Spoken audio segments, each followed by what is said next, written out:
ಸೋಮವಾರ ಬೆಳಗ್ಗೆಯಿಂದ ಪ್ರಾರಂಭ ಆಗುವಂತಹ ಹೋರಾಟದಲ್ಲಿ ನೀವೆಷ್ಟು ಬರೋಕ್ಕಾಗುತ್ತೋ ನೀವು ಬನ್ನಿ. ಪ್ರತಿ ಕ್ಷೇತ್ರದಿಂದ ಕೂತ್ಕೋಬೇಕು. ಅದ್ರ ಜೊತೆಲಿ ವಿದ್ಯಾರ್ಥಿಗಳು ಬರ್ತಾರೆ. ಎಲ್ಲ ಕಡೆಯಿಂದ ವಿದ್ಯಾರ್ಥಿಗಳಿಗೆ ಕರೆ ಮಾಡ್ತಾ ಇದ್ದೀವಿ. ನಿಮ್ಮದೇ ಹೋರಾಟ ಅಂದರೆ ನಿಮ್ಮ ಮೇಲೆ ಹಾಕೂರೋದು ಹೋರಾಟ ಅಲ್ಲ. ಈ ನೆಲದ ಮಕ್ಕಳು ಅಂದಾಗ ಆ ಹೋರಾಟ ನಮ್ಮದು ಹೌದು. ಹಾಗಾಗಿ ಜವಾಬ್ದಾರಿ ಇರುವಂಥ ಎಲ್ಲ ವಿದ್ಯಾರ್ಥಿಗಳು, ಪರೀಕ್ಷೆ ಬರೆದಂಥ ಎಲ್ಲ ವಿದ್ಯಾರ್ಥಿಗಳು ಅಲ್ಲೆಲ್ಲೋ ಕೂತ್ಕೊಂಡು ಸಾರ್ವಜನಿಕವಾಗಿ ಬರದೆ ಸೋಷಿಯಲ್ ಮೀಡಿಯಾದಲ್ಲಿ ಚರ್ಚೆ ಮಾಡಿದ್ರೆ ಪ್ರಯೋಜನ ಆಗಲ್ಲ.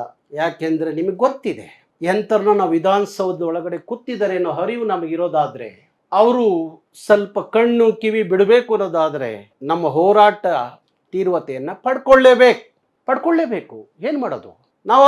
ನಮ್ಮ ಉದ್ದೇಶ ಅದಲ್ಲ. ಕಾನೂನನ್ನ ಕೈಗೆತ್ಕೋಬೇಕು ಅನ್ನೋ ಉದ್ದೇಶ ನಮ್ದಲ್ಲ. ನನಗನ್ಸುತ್ತೆ ಈ ಸರ್ಕಾರ ನೀವು ಕಾನೂನು ಕೈಗೆತ್ಕೊಳ್ಳಿ ಅಂತ ನಮ್ಮನ್ನು ಪ್ರಚೋದಿಸ್ತಾ ಇದೆ ಅಂತ ಅನಿಸ್ತಾ ಇದೆ.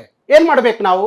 ಈ ನೆಲದ ಪ್ರಜೆಯಾಗಿ, ಈ ನೆಲದ ಒಬ್ಬ ಕನ್ನಡಿಗನಾಗಿ, ಕನ್ನಡಿಗ, ಕರ್ನಾಟಕ ನಮ್ದು ಅಂತ ಹೇಳಿಕೊಳ್ಳುವಂತ ಸರ್ಕಾರದ ಸಂದರ್ಭಕ್ಕೆ 76,000 ಆ ಮಕ್ಕಳ ಕಣ್ಣಿಗೆ ಕಾಣಲಿಲ್ಲ ಕನ್ನಡದ ಮಕ್ಕಳು ಅನ್ನುವಾಗ ನಾವೇನ್ ಮಾಡ್ಬೇಕು?